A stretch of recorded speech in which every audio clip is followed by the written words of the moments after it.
O Senhor esteja convosco. Ele está no meio de nós. Proclamação do Evangelho de Jesus Cristo segundo Lucas.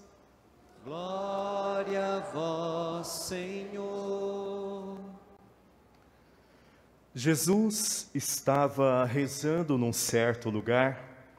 Quando terminou, um de seus discípulos pediu-lhe: Senhor, ensina-nos a rezar, como também João ensinou a seus discípulos.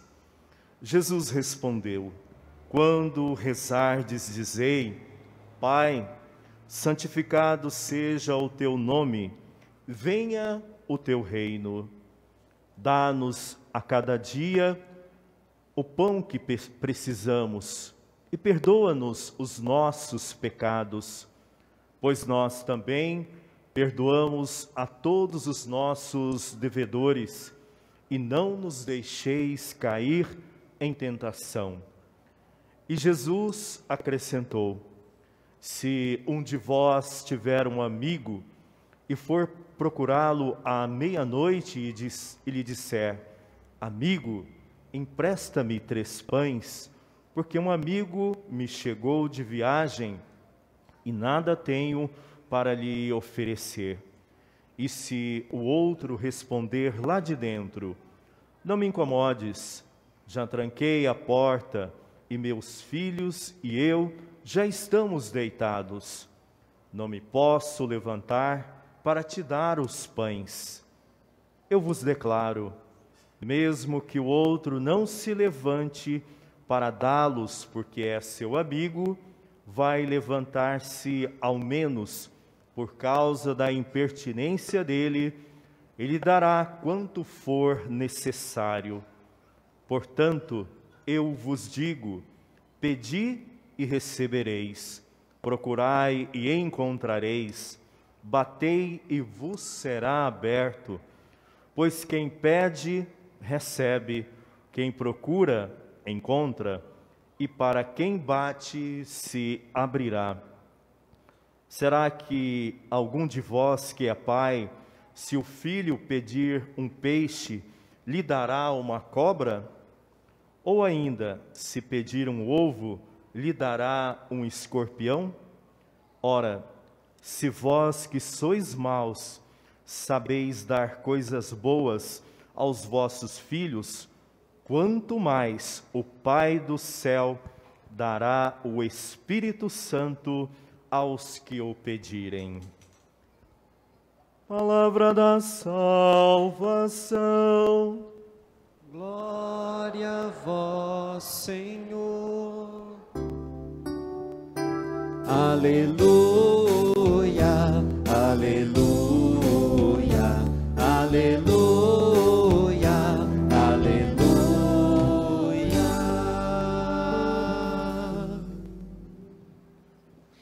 Caríssimos irmãos e irmãs, o manto verde da Mãe Rainha lembra que estamos no 17º domingo do tempo comum, e o movimento lembra que a fé precisa ter um caráter comunitário. Nós estamos vivendo em tempos em que o individualismo tem atrapalhado muito a nossa fé. Não são poucas as pregações de autoconversão, autocura, autoprosperidade. Eu e Deus, Deus atendendo às minhas necessidades, realizando milagres em meu favor. Mas nós vamos aprender neste final de semana que a fé precisa ser um pouco maior do que as minhas necessidades exclusivas, particulares. A fé justamente é o contrário, passa pela minha vida tanto quanto passa pela vida de todos os outros meus irmãos e irmãs. Na primeira leitura temos um bom exemplo de fé pessoal a serviço da graça de Deus. Abraão é escolhido, é eleito de Deus. mas está diante de uma situação. Sodoma e Gomorra serão condenadas porque estão tomadas pelo pecado. E aqui o texto não quer colocar em evidência o castigo, mas a possibilidade da misericórdia, da transformação da vida das pessoas. Uma misericórdia que é apresentada justamente por este homem de fé. Abraão acredita porque recebeu e vive a graça de Deus. Ele então vai interceder por aquelas duas comunidades. Primeiro recordando que Deus é o Deus da misericórdia, que Deus olha pelos justos, e diz ele ao Senhor: será que a destruição da cidade não vai fazer os que são justos pagarem por aqueles que são ímpios e pecadores? Então Deus diz: jamais isto acontecerá se houver ali algum justo. E então começa o diálogo de Abraão: se forem 50, se faltarem 5, se forem 40, só 30, 20, 10, 5, se tiver só um. E Deus diz: se ali existir algum justo, a salvação será oferecida antes da condenação. E se salvaram aqueles que tiveram fé, mas os que olharam para trás, para a vida de pecado, se transformaram em pedra. Muito diferente da pedra viva, que Jesus diz ser Pedro: tu és pedra, e sobre esta pedra edificarei a minha igreja. Quando pela fé nós abrimos o coração à misericórdia de Deus, nós recuperamos a vida, restauramos a vida, reconciliamos a vida em Deus. E todo o mal que o pecado estava exercendo sobre aquela vida é retirado, é apagado, é perdoado. Então a fé, apesar de passar pela conduta individual de cada um de nós, ela se torna muito mais abrangente e ela se torna muito mais favorável para a ação de Deus quando ela é vivida em comunidade, quando ela é instrumento para também salvar a vida dos irmãos e irmãs. Paulo deixa bem claro que até Cristo era a lei que justificava a vida dos homens. Era a lei que dizia se as pessoas estavam ou não na graça de Deus. Mas quando Cristo morre na cruz, a lei torna-se plena e o perdão dos pecados se realiza definitivamente. Lembremos que todas as vezes que Jesus deu o perdão a um pecador, ele fez um pedido: vá e não peques mais.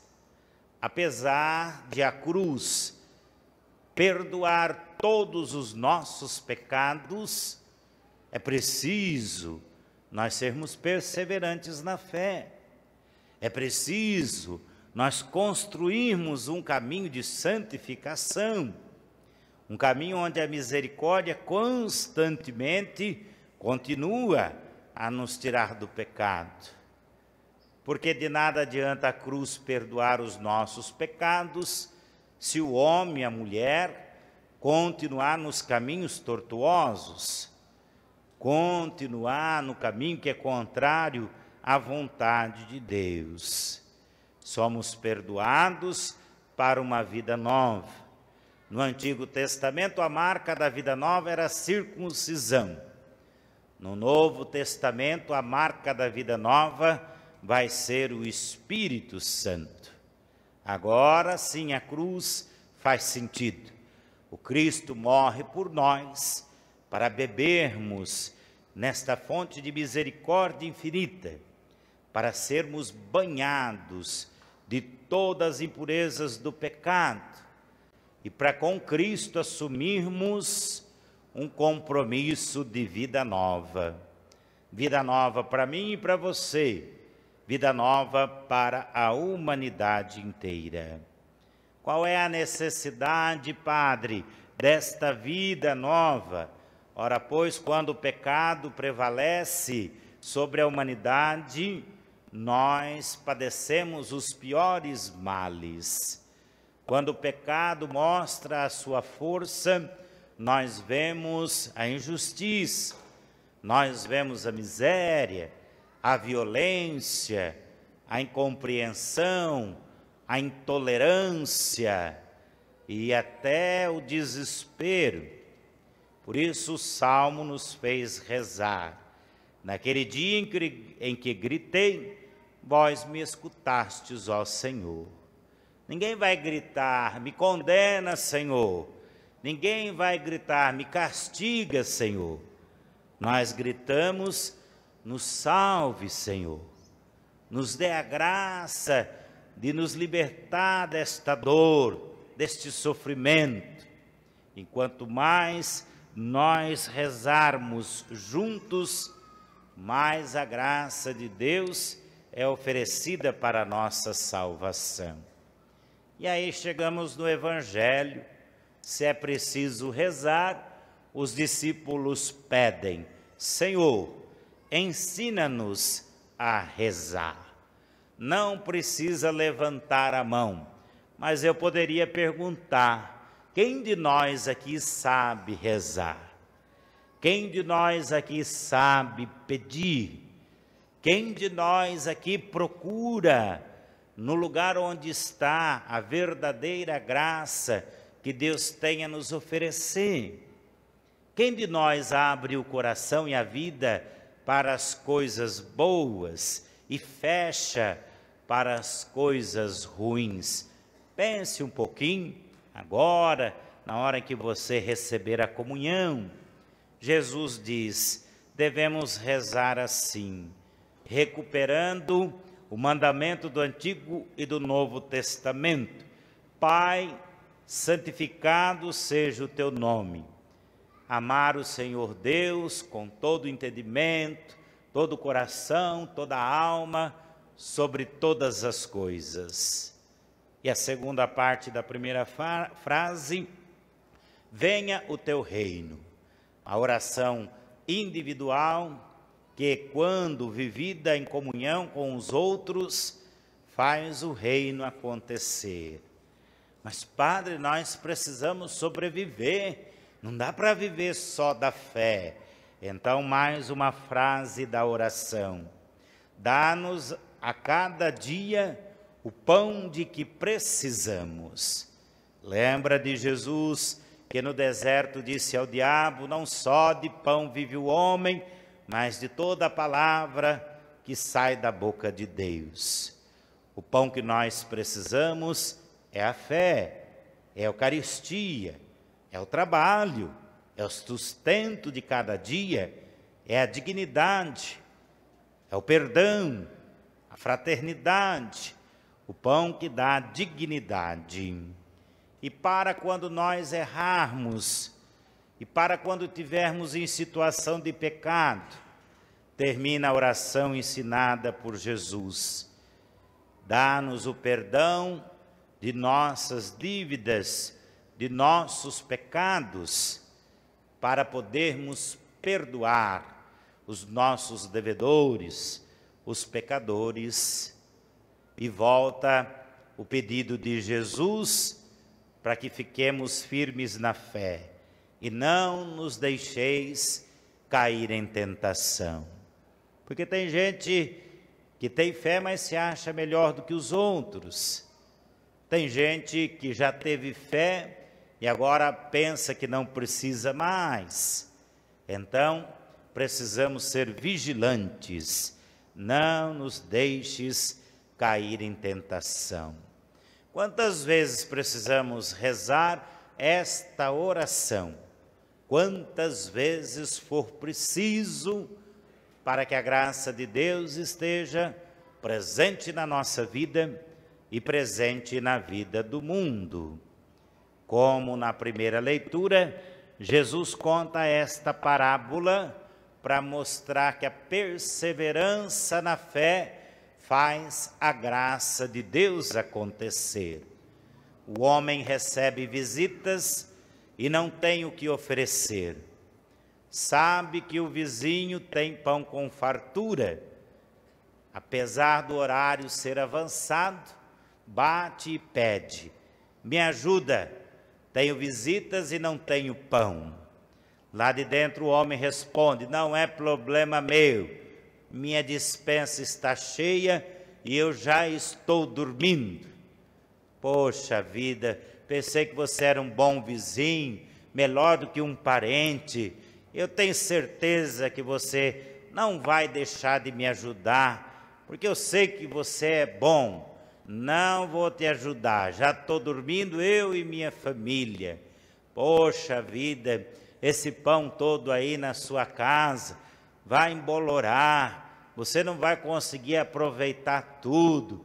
Me dá alguns destes pães, um dia eu te devolvo, não é problema meu. Mas você é um amigo, tá bom, eu te dou o pão, para você me deixar em paz. Se ele não atende porque é amigo, vai atender pela insistência. E aí, o final da parábola é muito bonita. Se os homens são maus e dão coisas boas para os filhos, que dirá vosso Pai no céu? E não é só o pão que ele dá, mas o Pai do céu dá o que nós precisamos e o que é de mais importante para a nossa vida. O Pai do céu dará o Espírito Santo aos que pedirem. Recebendo o Espírito Santo e vivendo a fé, não nos vai faltar nada e ainda vamos ter de sobra para repartir com os outros. A fé e também tudo o que nós precisamos para uma vida em Deus. Que saibamos rezar, sozinhos e juntos, para ajudar o reino de Deus a acontecer na nossa vida e na vida daqueles e daquelas que mais precisam. Amém. Creio em Deus Pai Todo-Poderoso, Criador do céu e da terra, e em Jesus Cristo, seu único Filho, nosso Senhor, que foi concebido pelo poder do Espírito Santo, nasceu da Virgem Maria, padeceu sobre Pôncio Pilatos, foi crucificado, morto e sepultado, desceu à mansão dos mortos, ressuscitou ao terceiro dia, subiu aos céus, está sentado à direita de Deus Pai Todo-Poderoso, donde há de vir a julgar os vivos e os mortos. Creio no Espírito Santo, na Santa Igreja Católica, na comunhão dos santos, na remissão dos pecados, na ressurreição da carne, na vida eterna.